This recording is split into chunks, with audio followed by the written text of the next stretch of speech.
Beleza, galera? Hoje é dia 24 de fevereiro de 2017 e na última edição da Veja, dia 22 agora de fevereiro, ele falou o seguinte, saiu na capa aqui, ó, a febre Bolsonaro. Beleza? Eu peguei essa revista emprestada, inclusive tem que devolver hoje, e inclusive tô atrasado pro serviço, por isso que eu vou falar aqui voando aqui, então você me desculpa aí, mas é porque eu precisava falar logo. Tá aqui. Foram 6 páginas falando a respeito do Bolsonaro. Essa aqui, essa aqui e essa aqui. E acaba aqui. Beleza. E o que eu achei dessa reportagem? Primeiro, foi uma coisa boa a princípio, porque mesmo tentando denegrir a imagem dele aqui, por baixo dos panos, falando bem ou falando mal, estão falando dele. Então tem uma repercussão, pessoas que não conheciam ele começam a conhecer. Lembrando que mesmo tentando denegrir a imagem dele.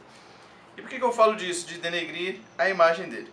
Porque logo no começo, fala aqui, a febre Bolsonaro, já fala assim: o deserto político é tão devastador que até o deputado Jair Bolsonaro, ou seja, qualquer um, antes mero peão da direita baixo clero, agora é estrela da internet saudado como mito pelas multidões de jovens que reúne por onde passa. Então, eles dão assim uma menos importância, né, porque realmente o deputado Jair Bolsonaro é. Então fala assim, agora o vácuo é tão grande que até ele consegue fazer sucesso. Então vamos ver algumas coisas que eu separei aqui da reportagem.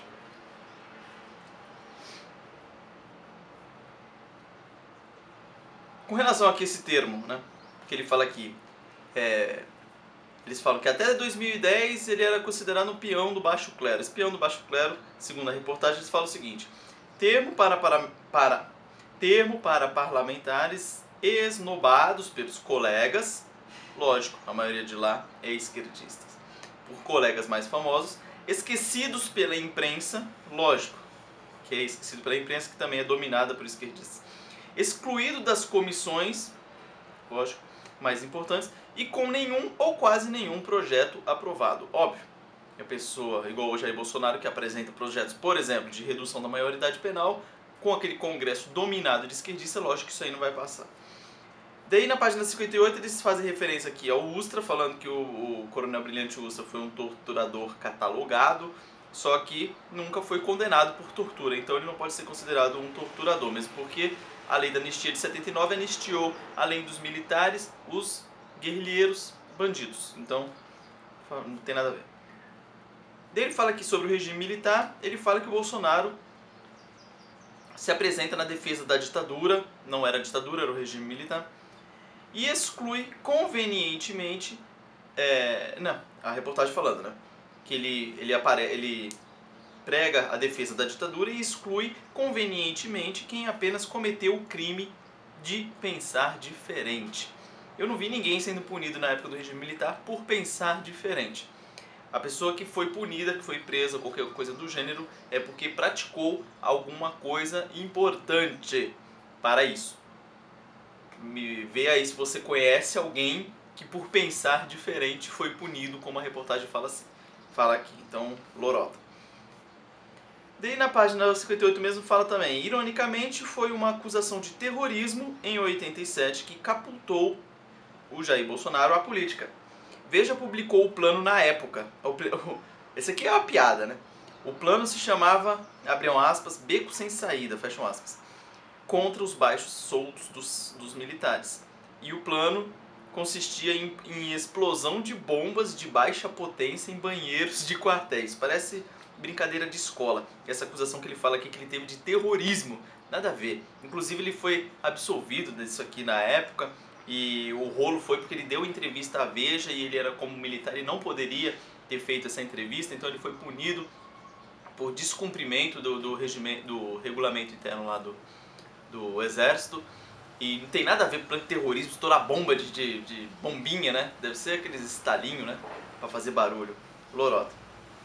Página 59 fala o seguinte: em 26 anos, faltando pouco ao serviço e guardando distância de colegas de partido. Isso aqui foi uma coisa boa, porque fala aqui que ele cumpre, no mínimo, né? Que é o que todos deveriam fazer, pelo menos cumpre, falta pouco as sessões. e guardando distância de colegas de partido. Óbvio, se o cara não tinha a mesma cabeça dele, ele não tinha que ficar fazendo conchavos ali, que é o que costumeiramente acontece na nossa política. Ele não é desse tipo aí. E aí fala aqui na reportagem, é nesse deserto político que até um aventureiro como ele consegue se destacar. Aventureiro, ele tem 26 anos como deputado federal e ele sempre trabalhou sozinho contra a esquerda. Então, lá era dominado por esquerda, agora tá dando uma melhorada, né? Mas antigamente era só ele lutando contra esse esquerdista, tudo aí. Fazendo o maior fuzuê sozinho.